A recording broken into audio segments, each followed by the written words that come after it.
You know who doesn't like Final Fantasy? Terrorists. That's it. That's the entire list. That's the entire list of people who don't like Final Fantasy games. Well, welcome back, everyone, to another episode of May the Zoo Be With You, our Flesh and Blood podcast. Today, I was on vacation, so the audio is fine, but the video is a little bit choppy because of the internet. That being said, we have two great discussions in this podcast. We talk about online play, if we think LSS should continue it or if they should do away with it. And then we also talk about IPs, and we kind of collaborate on what we think might be a good IP for Flesh and Blood to work with in the future. Hope you enjoyed the episode. Let's hop right in.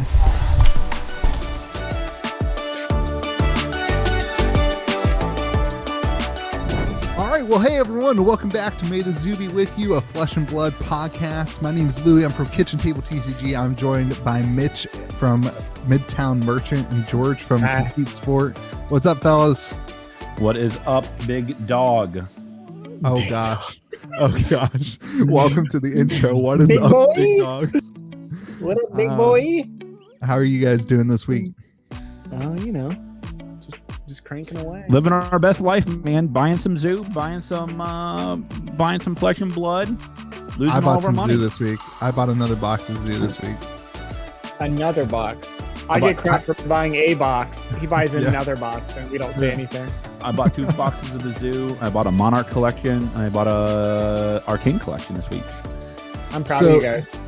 This week on May the Zoo Be With You, we aren't talking about the market at all. This started out as a market podcast, and instead George has provided 2 topics that are not market discussion. So we know what you're here for, and we're not going to provide it. So you can just see yourself out because of George's topic ideas. That's true. We would love to hear about where you think Monarch is going, because that's such an original topic. I wish I had that kind of originality as our content creator had. Geez, you guys, where do you think Monarch is going this week? Let's talk about it for an hour. George is salty that there may be a higher risk of us not achieving our deal by the end of the year. Let's do it. Let's do a little check-in. How are you guys feeling about our deal? The deal was that if Crucible of War is higher than Monarch First Edition at the end of the year, you both owe me a box of Crucible of War. Okay. And if Monarch is higher than Crucible War, and if Monarch is higher than Crucible of War First Edition, I owe you two both a box of Monarch First Edition. No, I thought you owed us each a case. I thought you were giving a case. No, that was not the deal. It also will not matter. Although I would have taken that deal. James White, you're my only hope on this one, big dog. I need you to tell us that you will never ever reprint Monarch by the end of the year, please. Just like put that announcement out there and say you were going to reprint Crucible Unlimited to the ground. That is what I need you to come out with, those 2 statements. And if the boxes are less than 40,000 for Monarch Unlimited or for Monarch Regular, please release that as well. James White, I need you. They are. I mean, even if the boxes are under 40,000, we were talking about this, George. If the boxes are under 40,000, is that really a good thing for Monarch? No, it's not. No. It's almost like a bad people thing. People are fire selling your 10 boxes. Yep. I will tell you this. If Crew comes out, in 2 weeks? Crew First Edition, Thea's showing her Flesh and Blood card. What is that? A 0 to 60 foil? Nice. You mean Crew Unlimited? Yeah, Crew Unlimited is coming out end of the month, and we don't have to talk about how little is coming out, but in this first wave. That's the rumor we're hearing, though, right? It's like not that much. It's so little that one distributor told me they're not going to even let me put in a number. They're just going to give me what they can give me. That's horrible. They're like, sorry, Mitch. It's not that your spin's not high enough. It's that we don't have enough boxes. He made me feel better about myself. From one of my distributors, I was told that my order was more than they're getting as a company. And I couldn't quite tell if it was like, it was very clear it was like maybe not entirely hyperbolic. That might be a straight fact. Yeah, it is coming in 3 waves, so we'll see how that goes. But July 30th is the first wave, and it's currently July to come out December 23rd. Just to burn. I need like the biggest wave to come out December 23rd. That's my hope. It's the same release date as MetaZoo First Edition. Before the comment section gets here, which I'm sure they already have. What up, Pete? Crew Unlimited, I do not think is going to affect Crew box prices. I would say some of the demand of I will say it'll affect singles prices. I don't know if it's going to go up or down, but it obviously will affect singles. I would say the inflation of some of the Crew First singles is actually because of the lack of supply and a heavy demand for a lot of the meta decks. Sure. We'll see what happens. I will say boxes will be 125 by the end of the week, and Monarch will be 1K by the end of the week. Continue. Okay. I will just say this: if boxes are 125, I'm gonna buy boxes. This is not financial advice. We're all morons. Continue. This is also not the topic of our podcast today, George. What is the topic of our market? What Who is would the have thought topic? we would talk about the market, even though it wasn't an allocated topic? Jeez, what were the odds of that, Mr. DeGeorge? What were the odds of that? He baited us so hard into that combo. What is the topic of discussion this week? All right, George? so we're going to start off with the first topic, which is an amazing topic, better than how low do you think Monarch will go this week. Is going to be, we need to discuss why, at least I know Louie and I are on the same page on this, which is how you know it's 100% correct. If we agree on anything, it's over. It is gospel of flesh and blood. No comment. I think we need no pride there from George. No. Well, there's never pride coming from George. Humility. Mr. Humble. Most humble. Can we read my favorite comment from last week's comment section? You pinned it because you're a jerk. It was actually hilarious. And I sent it in our group chat and George didn't respond. That's like Louie had sent it 5 minutes earlier, like 20 times. Oh, but you didn't send it in the group chat. You just sent it privately. Mitch, what was the comment? What was the comment, Mitch, for the listeners? I'm going back to it right now. We're already off the rails. It's great. That's what our job. That's my job. People like this. This is a great rails to go. The comment was something to the sort of I guess George is inspiringly confident for someone who was wrong a lot. Smile, winky face. Keep up the good work, guys. Not keep up the good work, George. Did you ban him? I wish that he could have said you're doing great. Who is that? Doing great, George. Who was it? I'm looking. It was Josh Alexander. Shout out to Josh Alexander. Josh Alexander, congratulations. You win the first shout out and a comment of our podcast. That's how you know it was good. We'll never win. We are 7 minutes in. What are the topics? Oh, are you guys ready now? You guys ready? We're ready. Okay, carry us home now. Good. I want to make sure you guys are ready for this now. I'm ready to hop on your back and take a ride. Let's go. Damn right. It is my belief that LSS needs to lean in to online play. I think they need to embrace online play. And I think stores that aren't okay with this are being a little bit short-sighted, to be honest.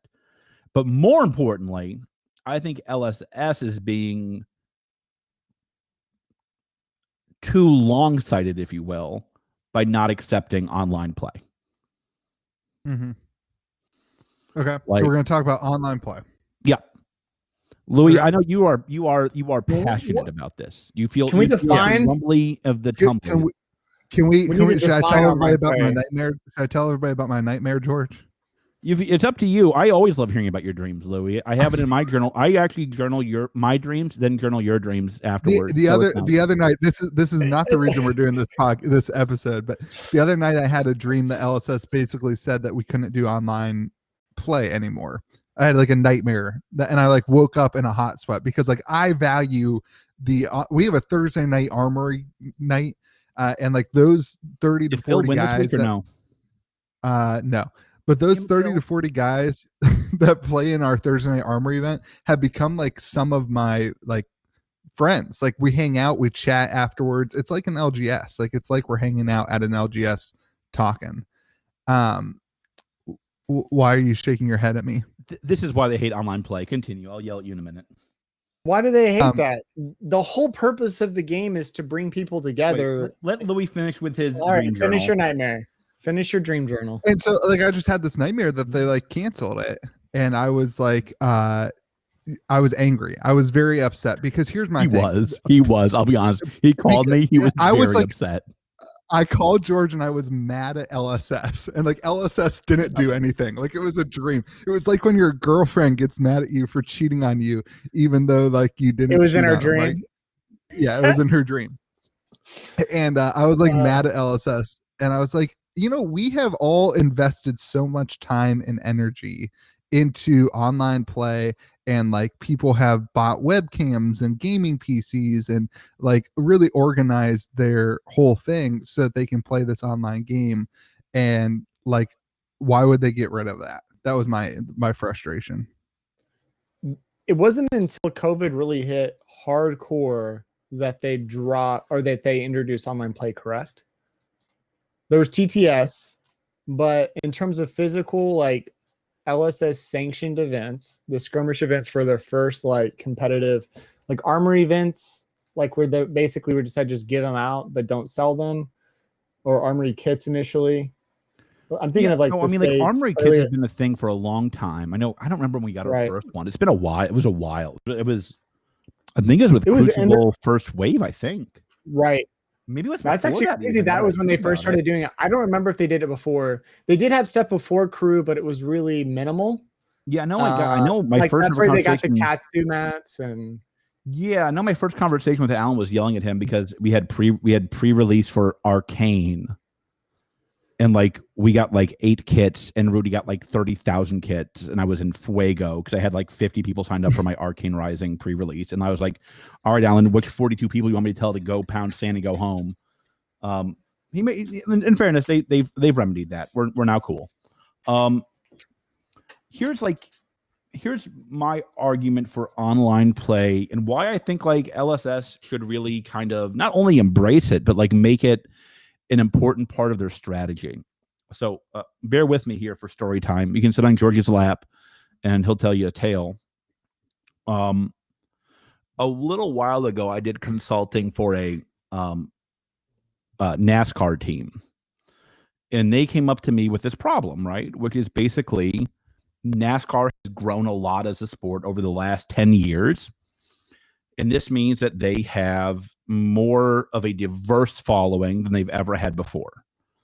So it's no longer just people who live in rural areas. Now you have people in New York who want to watch a race car race. So how do you have somebody who is a lawyer in New York interact with a farmer in Iowa? And like, how do you handle this kind of diverse fan base, which I think like Flesh and Blood has, right? Like, it doesn't shock me that like Saint is into Flesh and Blood, and it doesn't shock me that a bunch of my students are into Flesh and Blood. And like, I suspect they go to different restaurants if they're in New York City, is how I'll phrase it nicely. Saint's going to, I don't know, onepercenter.com steakhouse. And like my students are probably looking for like, whatever the New York version of Chick-fil-A is, which is great. I'll eat with both of them. I'm a big eater. I don't think Chick-fil-A goes in the north. I think there's like a hard cutoff in Yankeeville. Yeah. They're like, we don't. They don't deserve it. They don't deserve the food. They don't deserve good food. Okay. We don't have to go into that. That's just really ostracized a very large group of our viewers. I'm sure. Is that what you told NASCAR too? They don't deserve to watch it. Yeah. That's actually my takeaway from this. Is like I told them I was just like screw the North and walked away. So what we found, we did a couple of things. We focused on the thing that they have in common very hard, because you don't want them to interact about too much on things that aren't that item, right? So I don't really want you to talk about politics, religion, too much about like what your life looks like, frankly, on this channel about NASCAR. I need you to focus on the common interests, not the diversified feelings, right?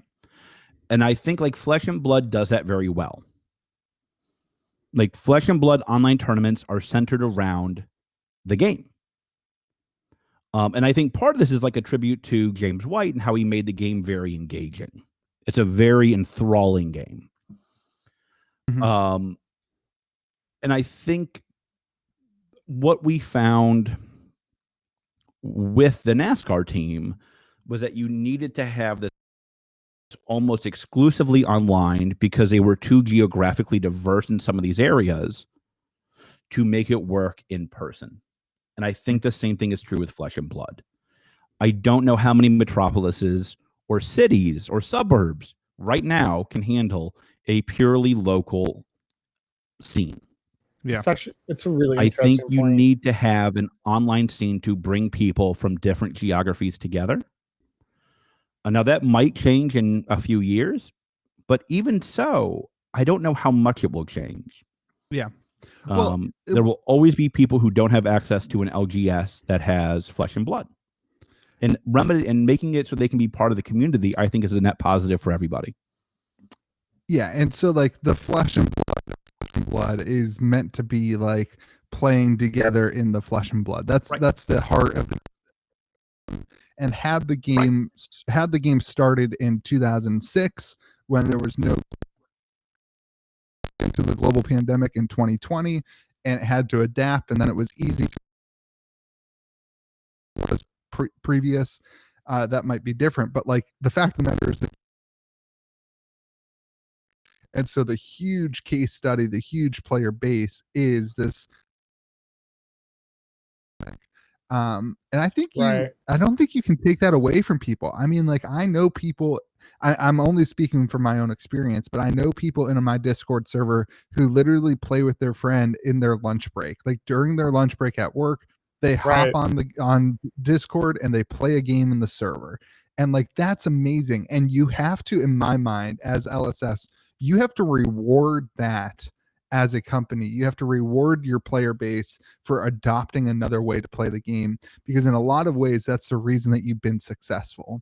And so I really think they need to lean into online play. I'm also extremely biased. Like, I'm not going to pretend like I'm not biased. Like, obviously, like I have a league, I have like a group of people who are playing online. I am definitely biased, but so I think that, I don't have any of that. I don't, you guys know this. You guys had to run my one Discord tournament because I don't know how to do anything on Discord other than trash talk Louie.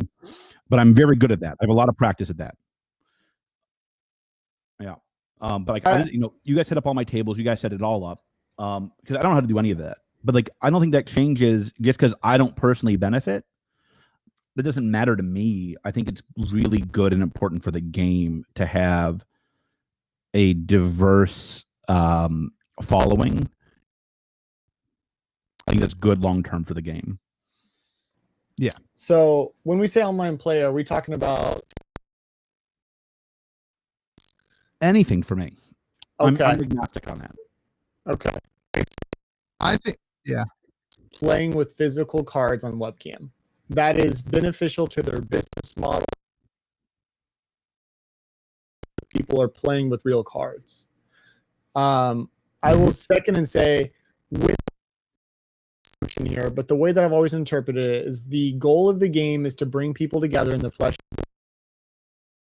or have that common piece, if you will, like you were talking about NASCAR, right? Like there's that common unity around a game, around a sport, and Flesh and Blood brings people together and allows them to connect in a way that they typically, different parties, different people. This happened with my Netrunner community. I connected with individuals I likely would have never met in the real world. It was awesome. I got to see lots of different people, got to engage with people from diverse backgrounds.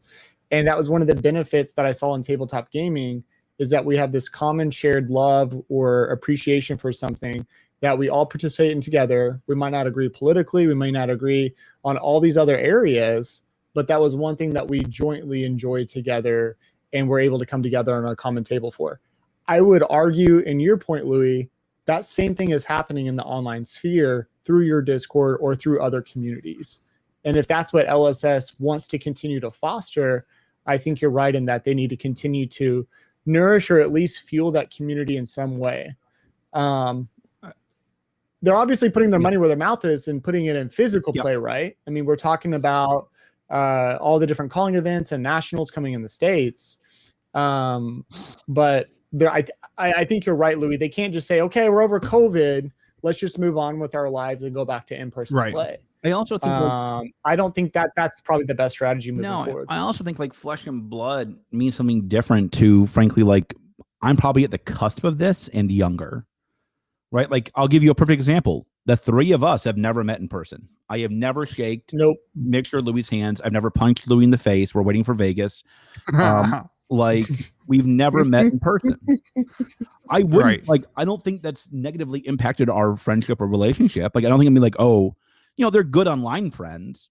Like that's not a thing. Like they're friends. No. And like I think leaning into this newer definition of what it means to meet in person, I think I think would help the game long term. Well, I said this, when George and I, when we were first all getting together and chatting and talking, I was going through a move and my basement was flooding, right? And like I was working at this job and like nobody asked me how my basement was doing. Nobody asked me how the move was. And then like I'd be on the phone with George and he'd be like, hey man, how's your house going? And Mitch would do the same thing. He'd text me and be like, hey dude, any update with the house? And it was like my real life friends and coworkers weren't like the same, like weren't treating me as well as you two were. And like that was a real tell to me of like, no man, like you can have solid deep friendships even online, even when you've never met, even In when fairness, someone's, I was just rooting for it to flood more. Yeah, I just like to hear the pain.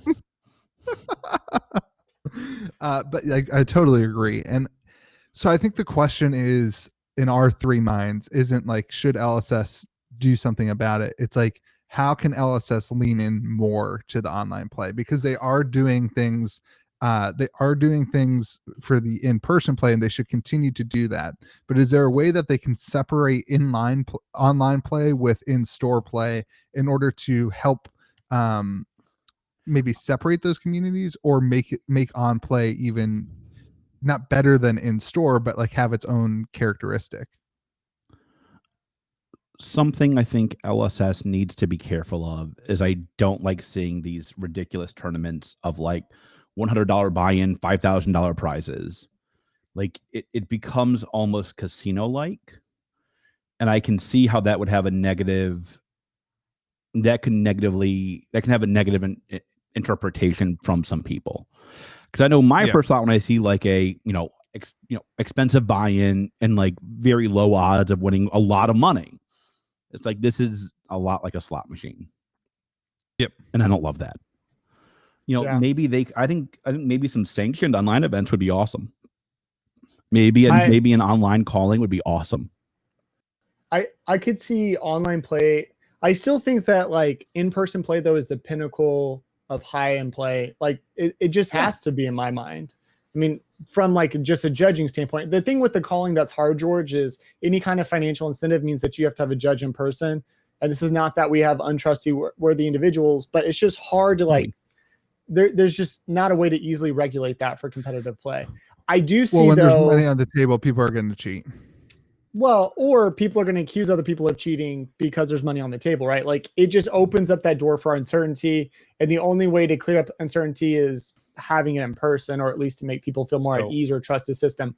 I do see online play being almost a gateway drug into the larger community, right? We have these online, right? Well, you're just saying like, I can get my fix. I don't have to go in a game store. I can just quickly hop on and I can go play with a buddy real quick over my lunch break. People with kids, people with kids can put their kids to bed, go down to their gaming PC and play. It's like a video game at that point. Yes. Like it's like perfect. It's just more accessible. Yes. And I think that's kind of what I'm saying is I'm wondering if this is like an entry point.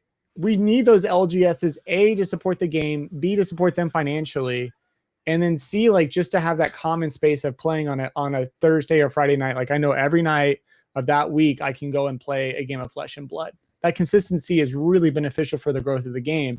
But I see online play almost being, hey, I've never played this before. I don't want to go meet a whole bunch of strangers in real life. There's a lower barrier of entry to hop on a Discord, share your tabletop, and the communication is just verbal, but that allows you to kind of lowers the barrier of entry. And I think it's a great entry point into the community and into the game. Personally, I thought that I did a whole video on skirmishes when they first launched Skirmish, and honestly I thought that Skirmish was always going to be the online play of Flesh and Blood. And then in Skirmish season 2 they moved it from online to like almost requiring you to do it in person if you were able to gather. Yeah. And I think that I don't want to use the word mistake. I don't think I would I don't think I would be that strong in saying that was a mistake, but I do think that there's low-hanging fruit there just to take skirmishes and put them online and give stores the opportunity, if they want to do an online armory, they can do an online armory. I know George and I had talked real briefly the idea of maybe you give stores 2 armory kits. If they want to do an online armory kit, you could have an online armory kit and then you can do a local. But like most of, I have a small group of local players and they prefer to play online because that's what they're used to. And so they're okay with doing the online armory event and playing online. And I think that's a win for them. They don't have to leave their house. It works in their schedule. It's different. if you look at like skirmishes though is like the pinnacle or the entry point to competitive or organized play. So I do see the value of having that in person. But to your point, why can't armory events be either or be a hybrid? I see armory as being a lot more flex. Skirmish events though, I mean, you get more XP. I guess you do with armory events though too. I think So that this is over. I mean, like, yeah, listen, I don't think it's the gonna floor matter of that much. competitive. I Yeah. don't think it's gonna matter that much for XP. I mean, first of all, let me be very clear here. If I don't win the gold tunic, I will accuse everybody who beats me of cheating anyway. I don't care if it's in person or online. Sorry. You know, I will. I'm absolutely apologizing to never the people who are playing you. Yeah, So. correct. That's right. I also feel bad for them. I will never lose a game. So, but I mean, like, you know, George is the guy that you're going to accuse of cheating, by the way. 100%. If George 100%. beats me, the first thing I'm going to say is like, are you cheating? Like, what are you doing? What's George going isn't on smart enough to cheat in Flesh and Blood. Bingo. That's probably not true. That's definitely true. So, I mean, like, I think skirmish and armory kits should absolutely be allowed to be online. And I might even go so far as to say I think they should be encouraged to be online, even though, let me be very clear here, I will not hold mine online. I have no interest in doing them online. None. It's too stressful to you? I'm too old for this nonsense. When you guys are my age, you guys, like, your kids are going to have some new whippersnapper internet, app device thing that you won't NFTs. understand. And like, you guys will feel my pain. I don't know how to use Discord. I have no idea how to set up a table. I have no idea how to do any of this nonsense. And so, like, I'm not going to do it online. But like, I'm going to be on the cutting edge, bleeding edge all the time, George. I remember saying that when I was your age too. Now I'm old and want to take a nap. But you were playing pinball machines at my age. It's different. But like, that's probably pretty typical for a lot of LGSs. Yeah, I would agree. That's why I don't think that there should be any penalty for not doing it online. I don't think that there should be anything. I don't think there should be anything special for doing it online, but I do think that it adds to the value of a community if you're able to do it online. There's advantages to both. You can bring in more people. And like, listen, like, I think for sure, something that we've all talked about on this podcast, on phone calls and in life is just like, the number of players in Flesh and Blood have skyrocketed. And I think that's because of online play. I think it's almost like, almost it's obvious to me. Like, Commander Online kind of stinks. I would say we're not talking about like MTG Arena though. That's not the kind of online experience we're talking about. No. We are talking about, it's almost like playing in person, but the difference is there's a webcam in between you. Right. There is TTS out there, which adds further convenience, but I don't see how that's advantageous for LSS to support. I think it could be. I think you might be overstating the case in that, to be honest with you. I don't think that there's anything easier about using TTS. It's not anything.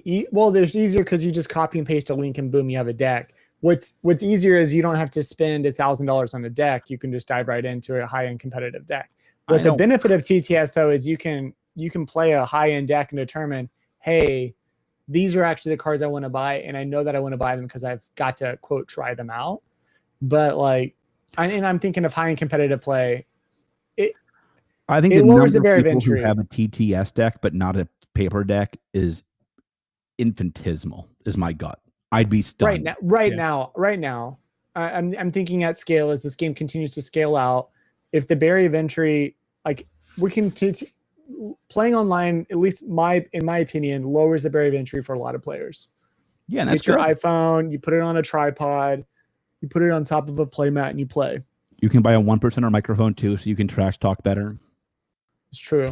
I don't usually trash talk. I would love to hear George trash talk with a game that he's never played, but it's probably quality. It takes no difference. It takes no skill in the game to trash talk. That's all I'll tell you guys.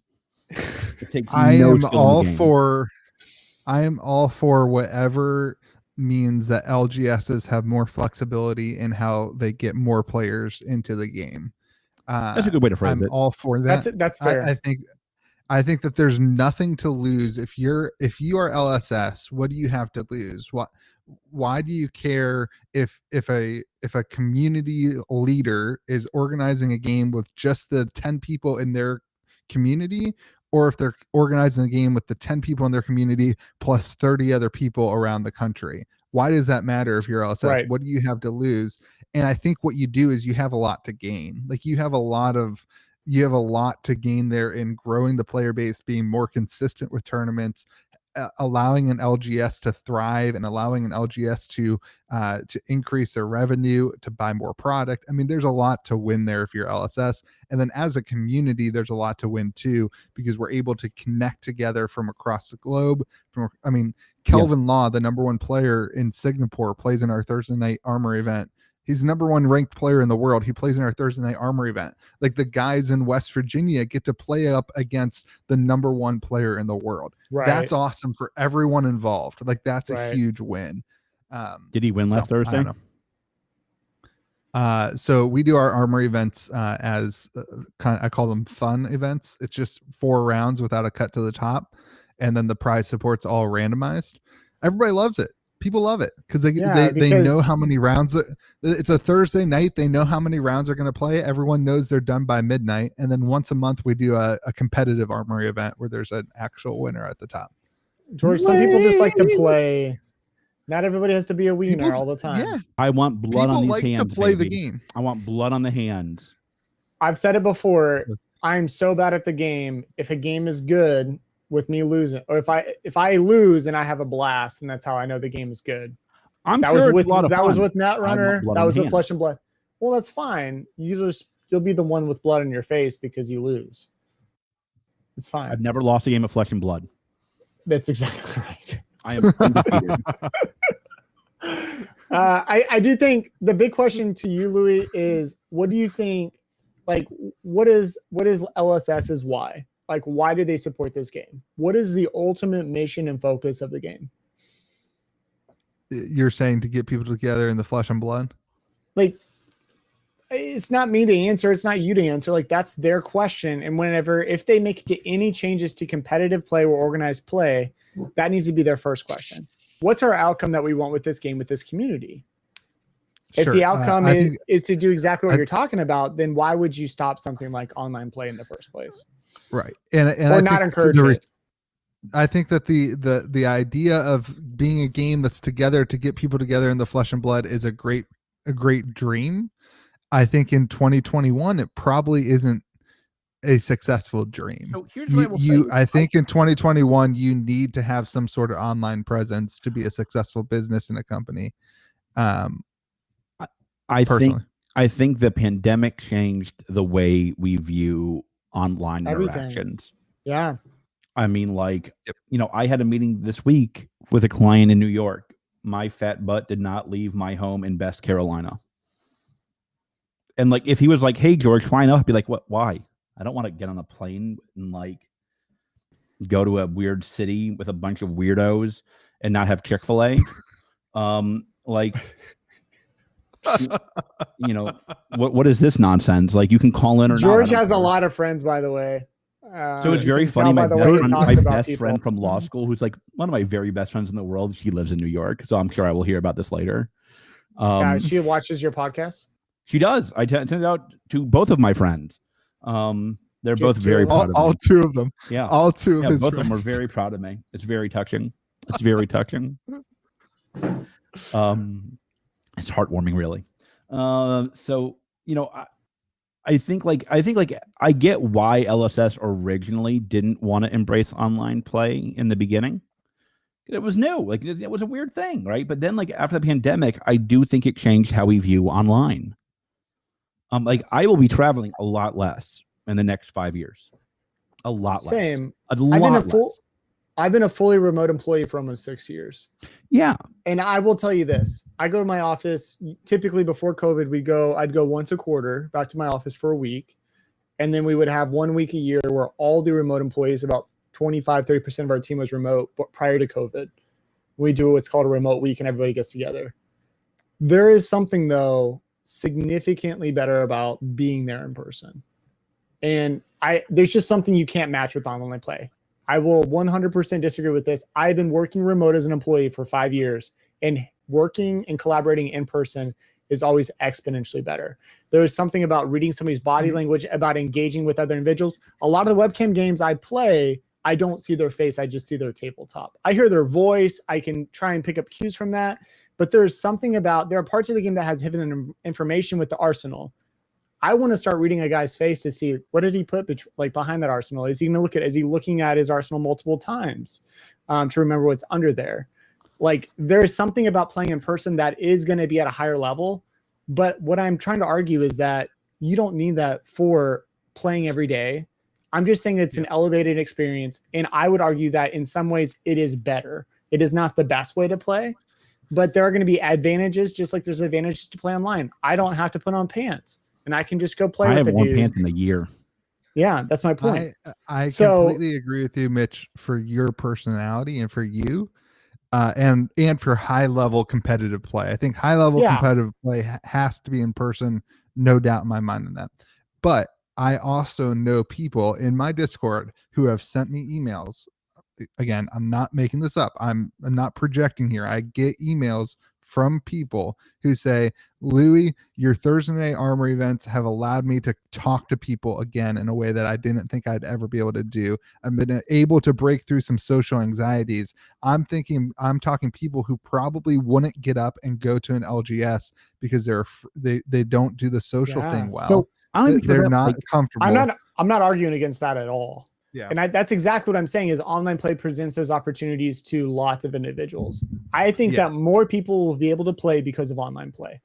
Right. Yeah. Exactly. That's absolutely one of the reasons I think that they should keep it.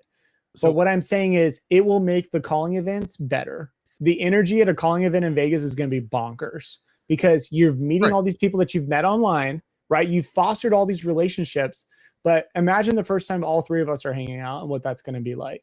That'll never happen because you never go anywhere. Yeah, you're not going on any of the trips we're going on, so that can't happen. And you're not going anywhere. I told y'all I'm going to Dallas. George's second best friend is in Dallas. I'll be there. His third best friend. I don't know why he wouldn't be there. True. So that's true. George and I will be having a great time together in Vegas and in Orlando. I absolutely would agree with you. If you guys could pick better trips to go on, that'd be great. I would love to go to Vegas. I even talked to my wife. She's like, I don't even want to go to Vegas, and I would love to go with you. She goes, when is it? And I told her the date. She was like, oh, those are the worst dates ever. I was like, I know. My wife is going to Vegas with me too. We are going to. I am going to hit up every buffet on the strip. I'm not going to play any Flesh and Blood. I'm just going to get fatter. I'm just going to eat.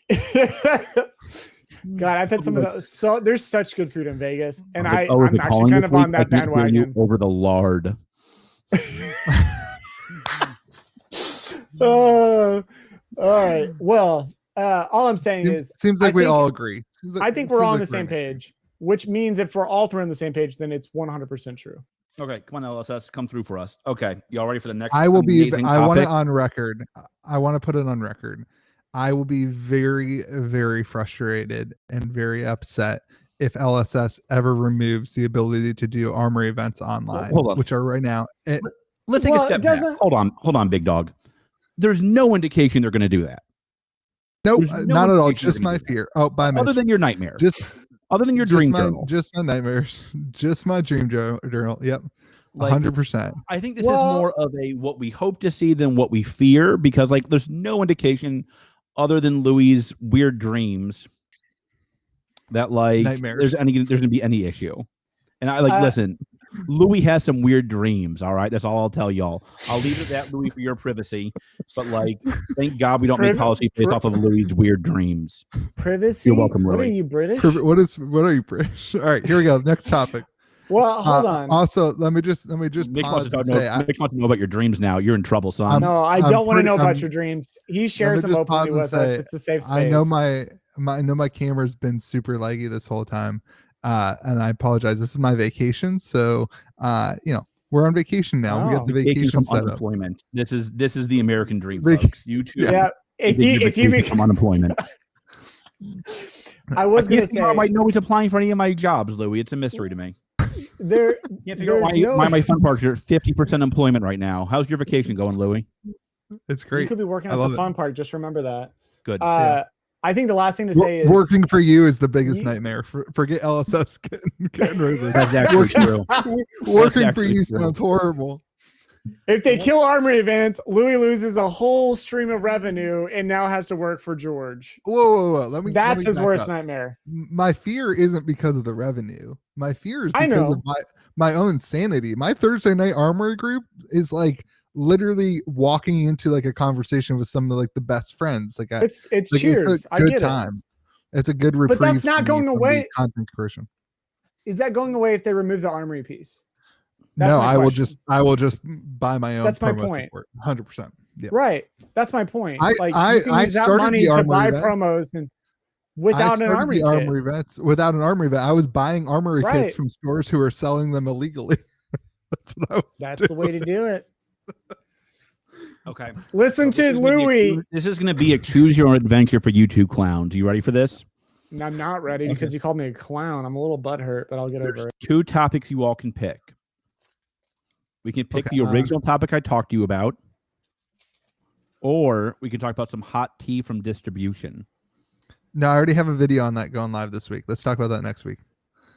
Fine. All right. I will not do it despite all the rumors that are coming around to me from like everybody now is calling me and losing their minds. When I'm getting rumors that you're getting, it's everybody. All right, let's talk about our second topic. Does it have to do with the particular distribution and their first edition policy? If we talk about that, Mitch is going to make me edit the video by saying the distribution price is like 8 times. So let's just keep going. All right, that's a good point. So, Mitch, what are you paying at distribution now for your products? Can you please run down the list for me? Hey, real quick, doesn't somebody else that has a very popular YouTube channel very openly share his distribution pricing? I don't think Not so. Specifics. Okay, can we move on to continue? Okay, so as we all know, this week, Magic the Gathering is coming out with, it's a hiss. Come on, you guys. Is coming out with a D&D set. I thought you had a lisp, and that's fine. I do have a lisp. Thank you. It's a horizontal lisp, and I had to go to speech therapy for many years for it before they realized. Did you really? I did, and it did not work, and my mother was very sad and disappointed. That's actually true. I did not care. I still don't care. I would have never known. You must have just phased out of it. No, I still have it. I can't say my own name. George. See? The G's don't sound right. I mean, I've always heard it as George, but it's fine. Yeah, whatever. Go ahead. So, continue on. How's your phone, Louie? Can you read it out loud? I'm looking to see if this was originally our topic because I didn't like it, but continue. We are talking about IPs. Oh, yeah. Okay, yeah, gotcha. God, I couldn't figure out where we were going from D&D. Okay, Louie, just relax for a second. All right, big dog. So, there is going to so D&D is the new IP for Magic the Gathering. I think next week it's like big dog. Spears, I don't know what then it's to like do. Lord of the Rings. I think it's like I think it's Backstreet Boys after that. I don't know. It's a whole list of Forgotten Realms, which is basically just whose IP can I get for the cheapest that I think I can make the most money from. Thanks to Hasbro. Let's say James White calls you and says, "Hey, Mitch, I have a gun to my head. I have to do an IP set. I want 2 answers from both of you. Who would you want him personally? It's the Louie and Mitch set. You get to pick any IP you want. Doesn't matter how well it sells. Doesn't matter. Than MetaZoo, right? You can be MetaZoo. You can be the zoo. I just assumed it was yours. And then the next one is, which set would you create that has to be commercially viable? Ooh. I didn't realize we had to have 2. I know Louie's. I already know Louie's answer. He wants a D&D set with PvE or a WoW set with PvE. Okay. Can I have my own answer without you interrupting me? Thank you. Thank you very much for your answer, Louie. No, Mick, what is your answer? Now, let me talk about my answer. I mean, it was already done. Game of Thrones was already done on MTG, right? Oh. It doesn't. Was it? I don't think it was. I don't think it was either. Okay, let me get to mine. Go ahead. Let me get to mine. Go ahead. So I haven't even gotten to my answer, but go ahead. There's a game that I love called Scythe, which is a board game, right? Like it's a Scythe. Yes, Scythe. Scythe. It's not Scythe. You don't pronounce that. Anyway, it's Louie's telling us how to pronounce stuff now. So fancy. Go ahead. Yeah. How's your go ahead with your Scythe over there. Jamie Stonemeyer sent me an email on how to pronounce it, actually. Anyway, it's a Stonemeyer game. Of course he did. No, I was just joking. And one of the players, a player created a version of Scythe called My Little Scythe, which is awesome. which is the same game but made for like 5, 6, 7-year-olds. Like for you Louie as can an adult, understand it. That's why he loves it. no, but for you as an adult to play with your kids, and then as they grow up, they can grow into this bigger version of the game and be able to play it. If you have a child and they want to play the game, Flesh and Blood is not or the nephew or easiest cousin. option. Flesh and Blood is not the easiest option. It's a little gory, right? Like there's some blood squirting out. So I guess the IP doesn't have to be My Little Pony, but some sort of IP that is transferable to a kid game. PJ Mask. PJ Mask, yes. No, I want Blippi. Or I kind of want Octonauts. I want Octonauts would be pretty legit. I want Cocomelon. No, Cocomelon. Cocomelon would be hilarious. I don't think they can afford the Cocomelon. They can't afford Pokemon. They can't afford the Cocomelon IP. That's got to be worth more than Pokemon right now. Louie doesn't even know what that is. What? Pokemon? No, Cocomelon.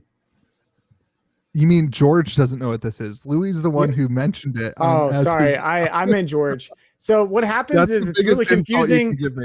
As being the third wheeler. That's actually true. I'll be honest. I'm actually on Team Louie on this one. We have Louie DeGeorge.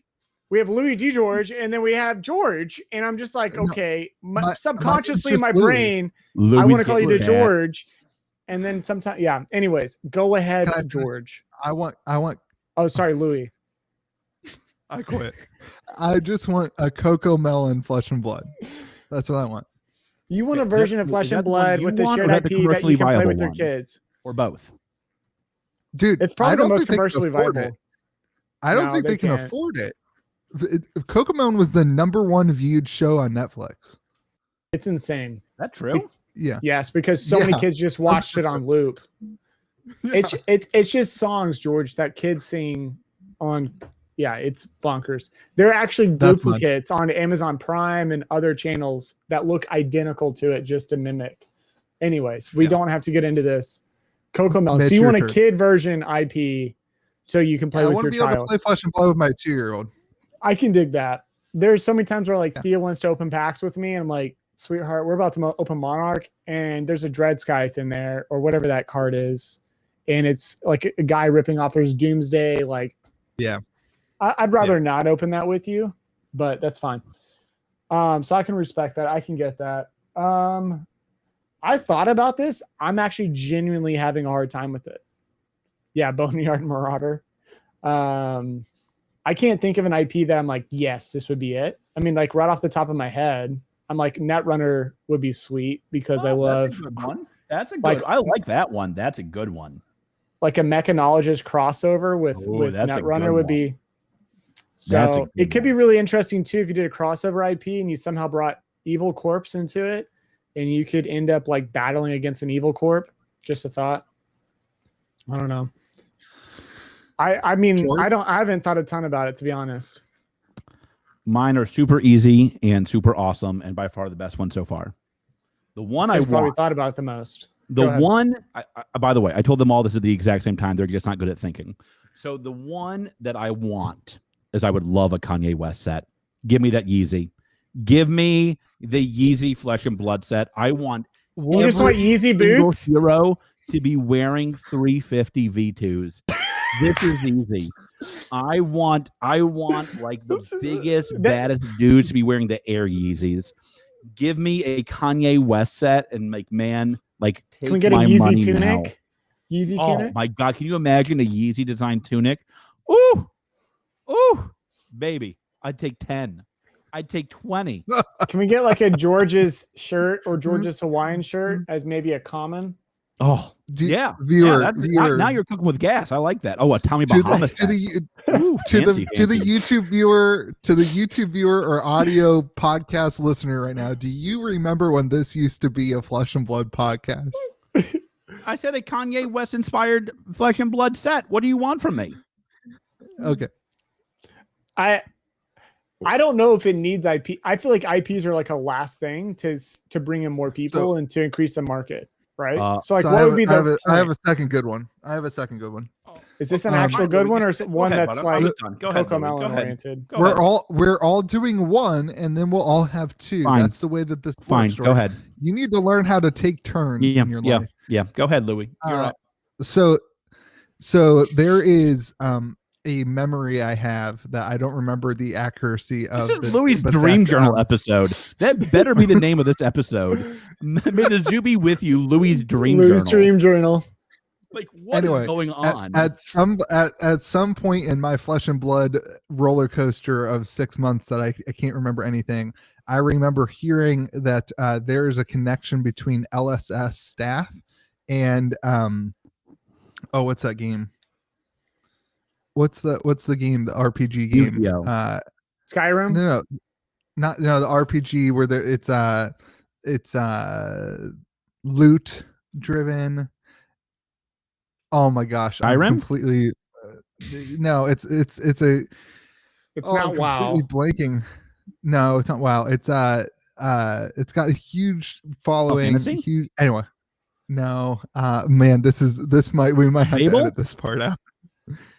Okay, we're gonna edit this part out. We're not gonna edit it out because you don't remember what you are. Smarter, Louie. Shame. Don't do this to us. He gives me crap for editing out, like for needing to edit out stuff. This is just you not knowing your stuff. Yeah, like this is why Louie pins those comments, because he edits out every mistake he makes. He's like, oh look, let's make George look bad as I edit out all my mistakes. And then I'll pin those comments too. Because I'm go ahead with your second one. It's not Final Fantasy, Elder Scrolls.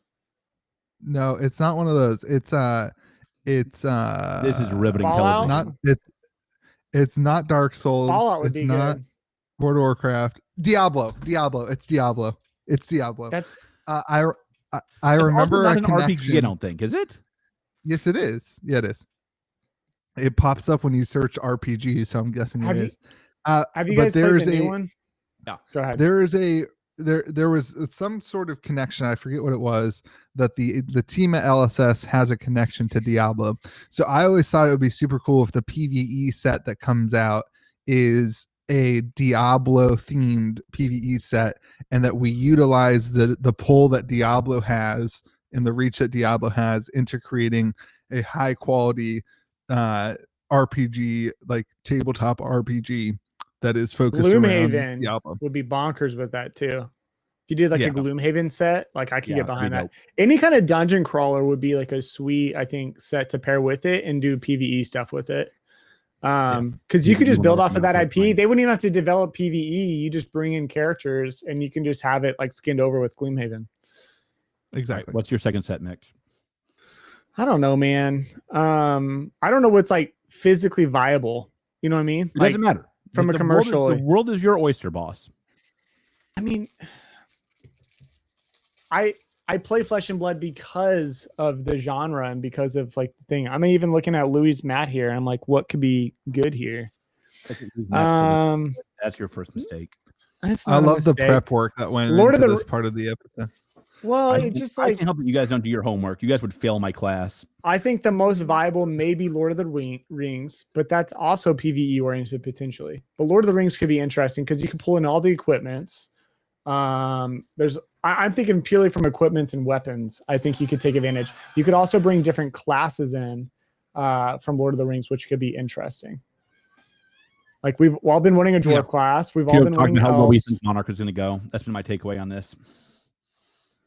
What? That's all right. What is I told you guys so. What's wrong with Lord of the Rings? Mine's easy.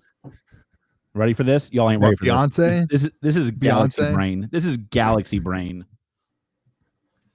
They should partner with Final Fantasy, the TCG, and there should be a crossover set where they each take love for a special box. You love Final Fantasy though. I love Final Fantasy.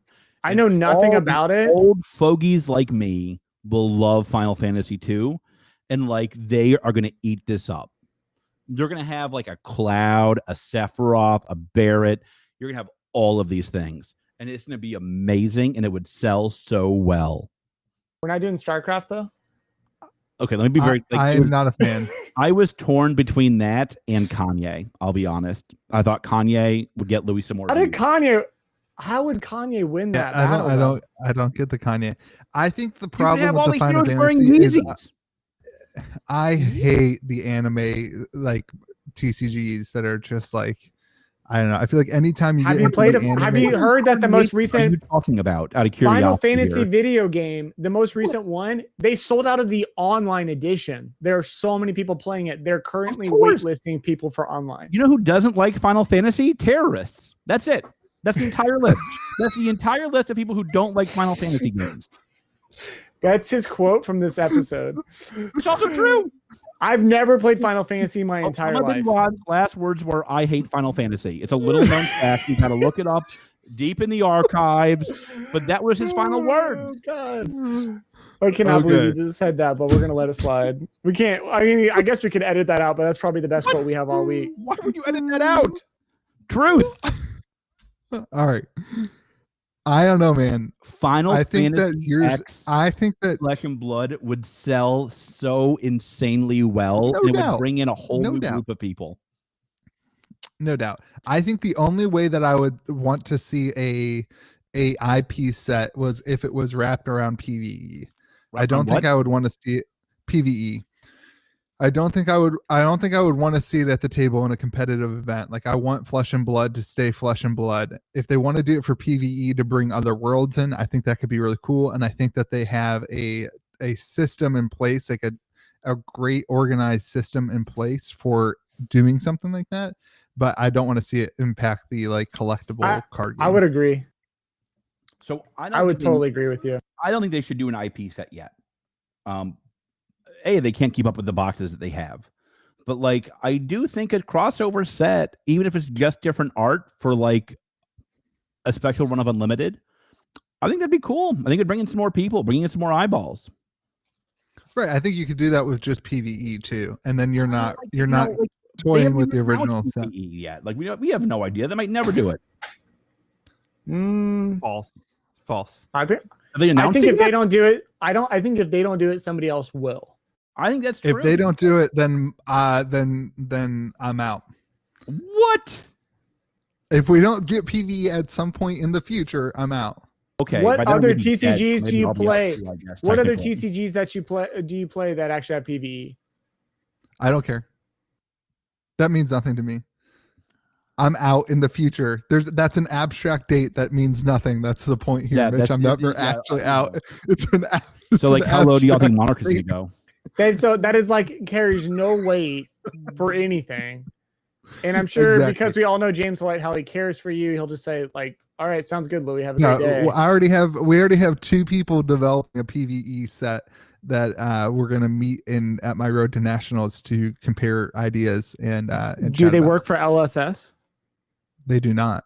Okay, then that answers my question. Yeah.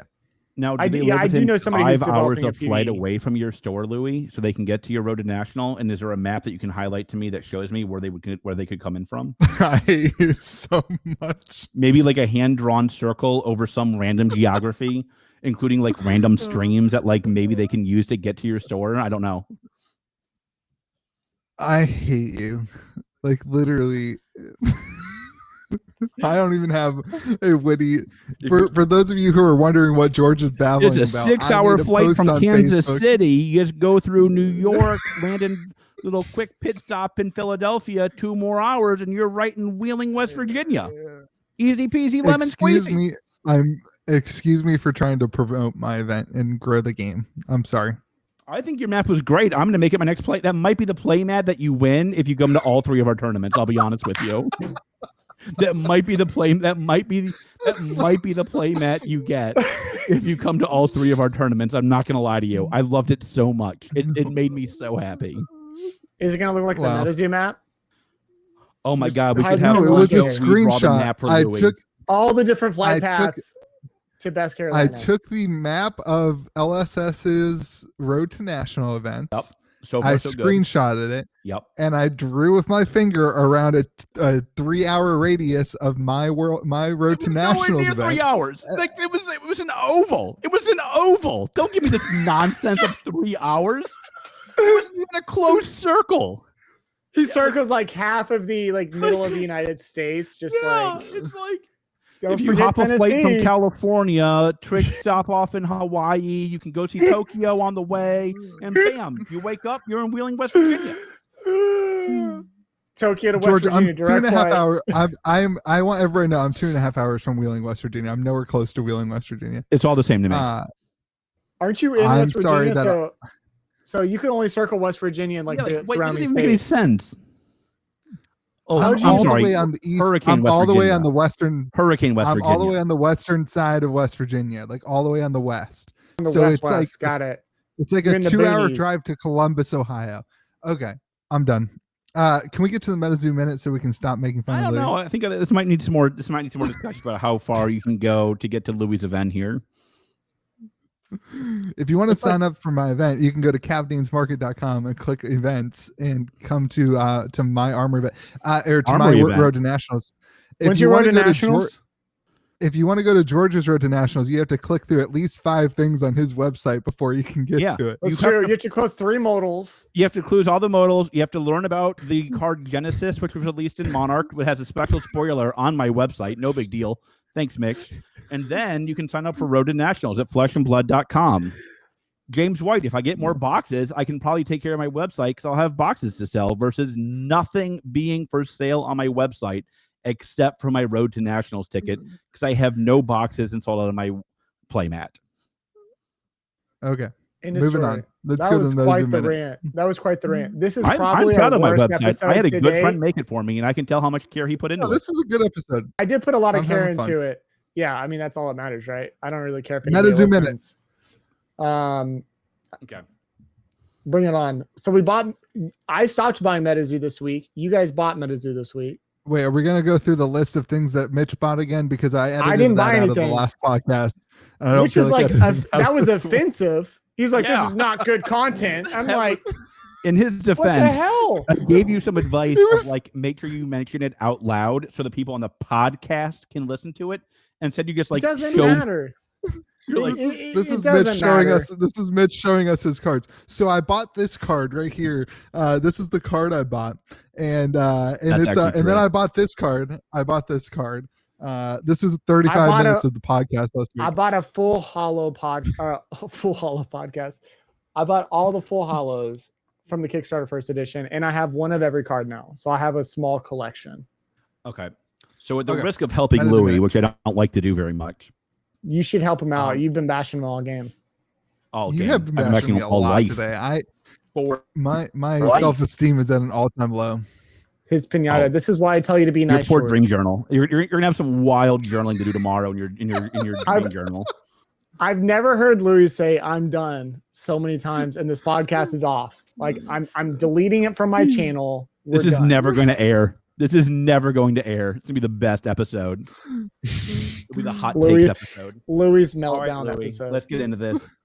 Tell me about how you did your expected Ooh. value for your box Yes. versus whatever nonsense you put on their website. So tell me how you got to your expected value, and tell me what the expected value is for a box of Kickstarter of the zoo, and where do you see it going? The record, Well, if you put watch- it, yeah, go ahead, Louie. No, You're go, gonna go, set it go, up. go, go, go, go, go. I say Yeah. Louie I put one. created his first ever video for the MetaZoo box prices, correct? You did all Yeah. your research, you created a fancy spreadsheet. So if I'm a Patreon Mm-hmm. now, do I get that fancy spreadsheet for MetaZoo?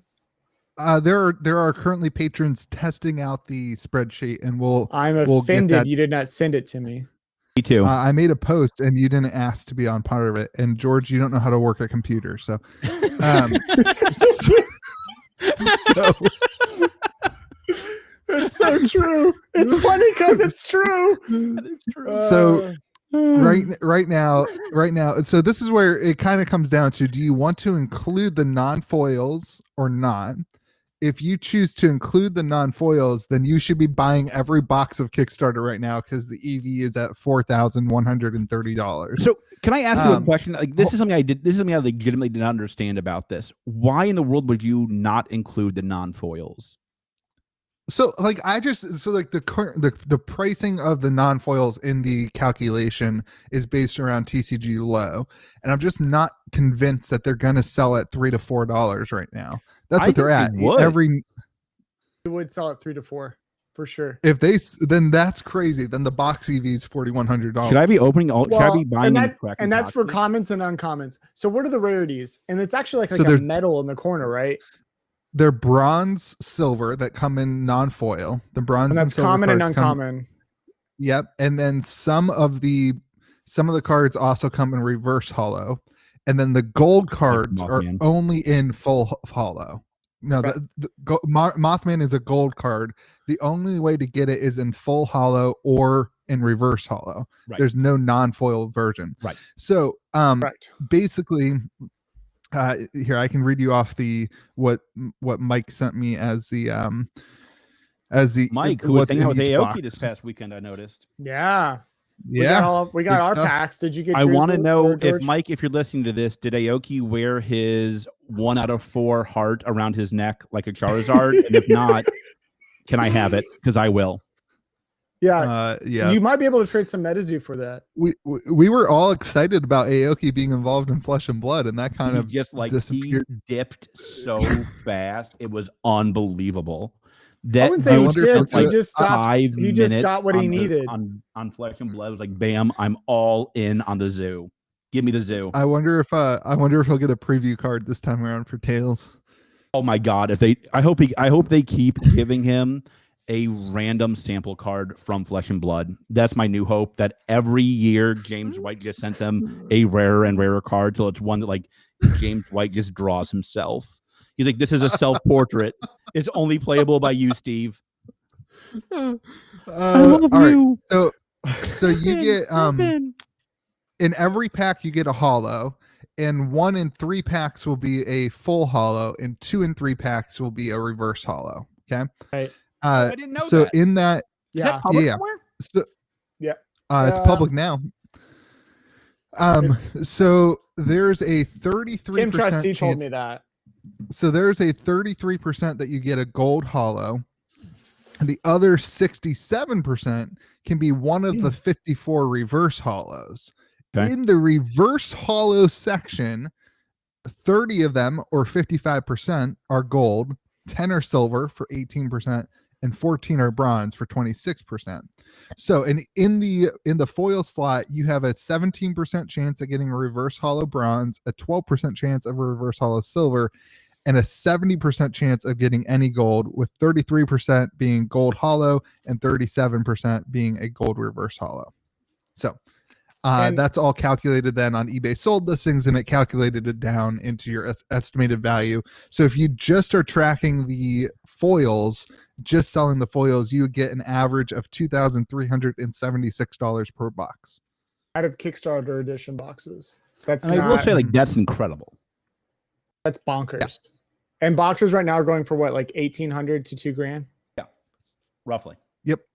You might be able to get lower if somebody's needing to fire sale it, but I've been seeing like, I've been seeing consistently around 1,800, around 1,600, but like you got to hunt and get lucky. The market's a little slow right now too, because a lot of people are not purchasing, unless you're going to be a collector or investor, not purchasing to get into the game. They're waiting until release. Yep. I would have said earlier on, or like when the market dipped, like when everything dipped, people were selling a little bit lower, and that's probably where we saw the bottom of Kickstarter. Right back. I can still hear you all. All right, that's good. That's all that matters. So awkward, but he left for his own minute. But I think that's bonkers. Pause. Let's just pause. We're gonna cut him out. Let's pause. All right, what time is it? I'm not gonna. 12:21, 1:21. I hope all this is recording fine. My computer is not handling. I'm assuming your computer sounds like it's about to take off. I presume. I can't hear because I have my noise canceling headphones on. I assume that you were having issues though. For some reason, it didn't charge last night, even though it was plugged in. So it's like at 7%. It's at like 7% battery and just running off the power adapter. Yeah, I personally hate the new MacBook Pros.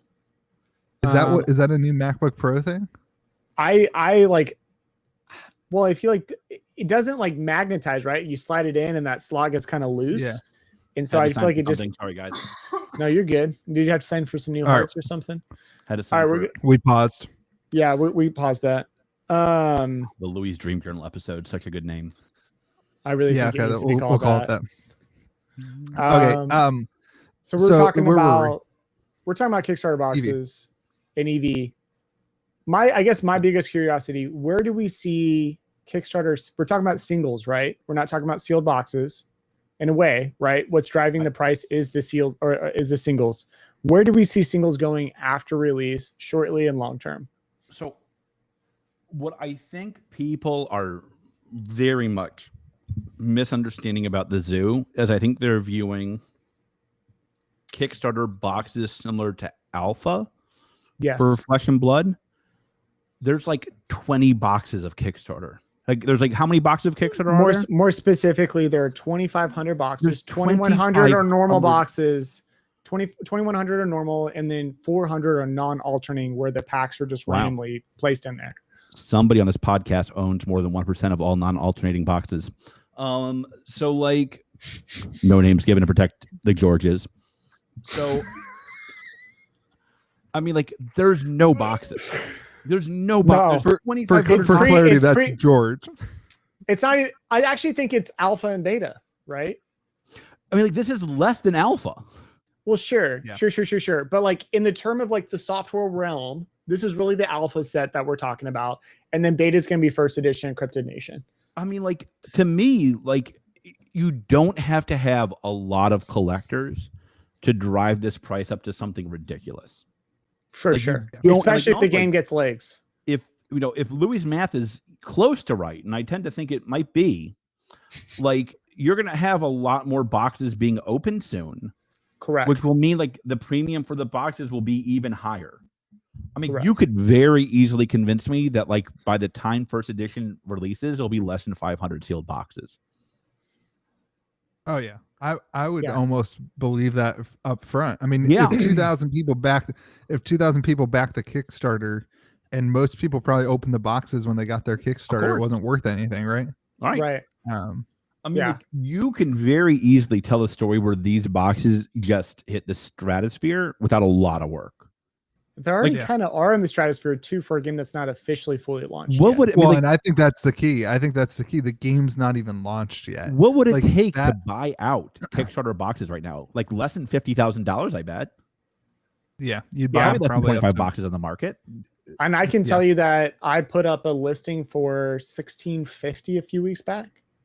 I didn't buy any boxes at $1,650, but just for Kickstarter boxes, there are people that are willing to negotiate at a lower amount in private. Yeah.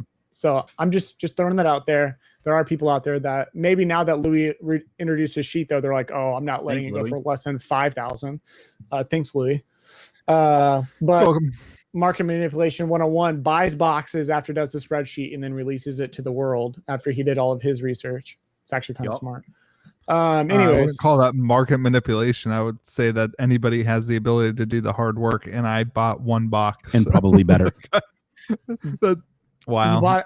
You do have a 9.5 quad. I was nice to you all morning. There's no.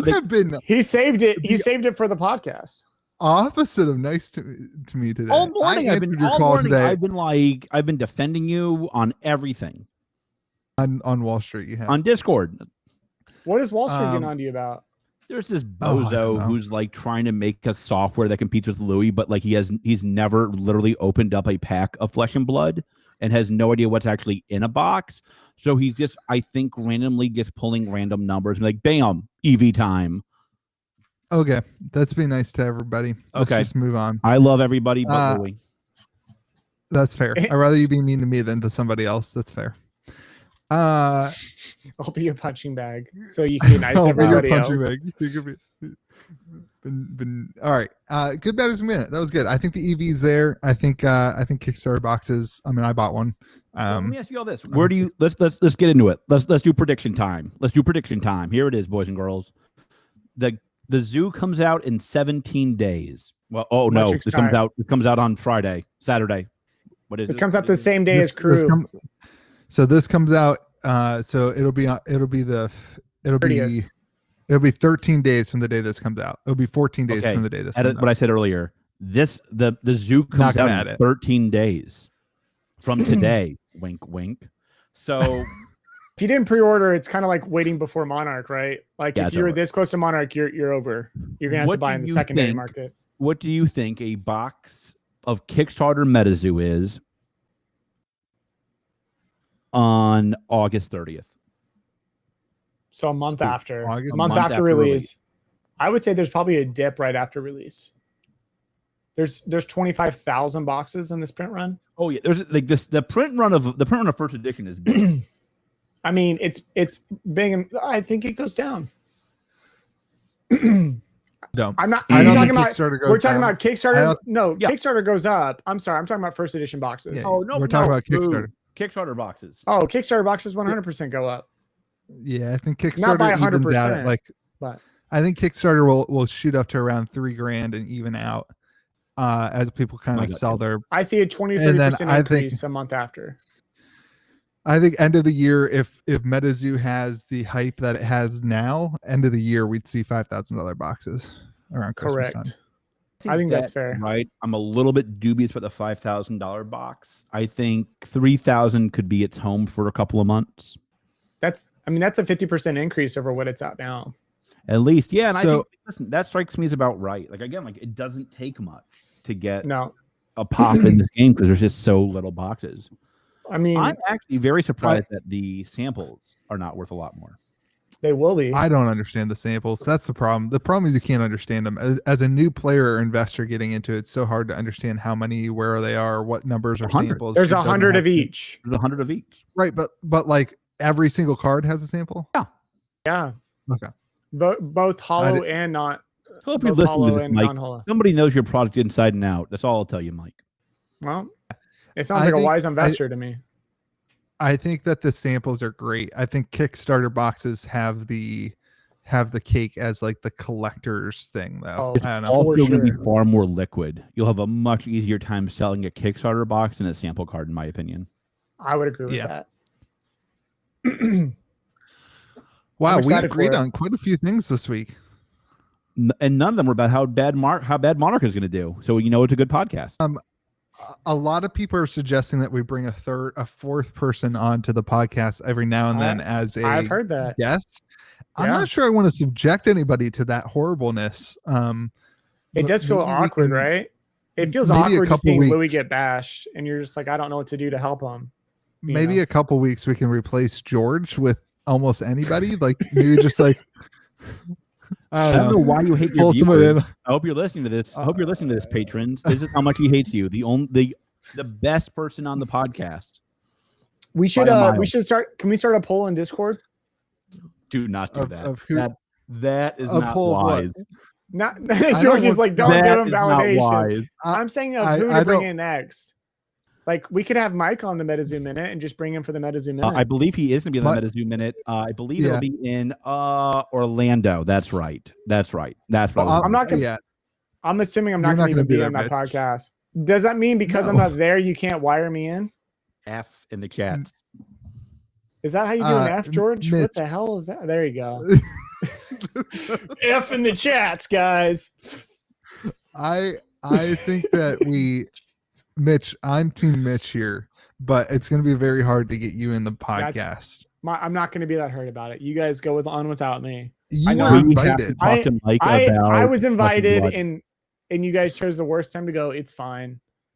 We We- did not we design chose- MegaCon. We did we not pick a chose date for MegaCon. MegaCon. Let's be very clear here. You could have chose a whole And bunch of. also- We could have gone to Collecticon. And also, like August 15th and like whenever Vegas is, they're both the worst dates possible for you. Yes. Maybe the problem is internal. You should journal about this. Don't journal. I'm Yeah, an okay, external well. processor. Okay. You know this. You Um, know this. For those of you who are still listening along with us, Rip. leave Bless us a you. comment.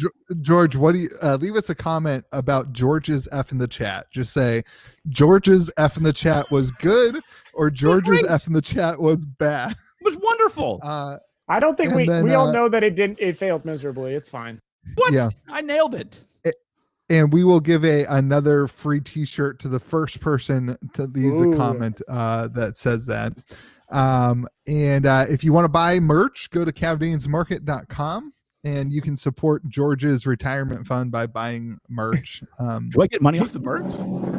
No, nobody gets money off the merch. We make like $1 a shirt, something like that. I was like, you charge like nothing for those shirts. Yeah, it's That's just. I have a like white shirt. one coming in this week. I'm very excited. I Here- got a white here- one. here's how- Make a good shirt. You need a Hawaiian shirt. Dude, I looked into it. It's $50, and you have to order 200 of them. Worth it. You sell them. You'd sell them, no problem. No, I don't think it's that. That's not how it works. I like 10. We'll continue to look If into they the were Hawaiian cheap shirt enough. option. So good. Other than that, you can sell 'em at buy Walmart. singles. You can buy singles from Mitch's shop at midtownmerchant.com.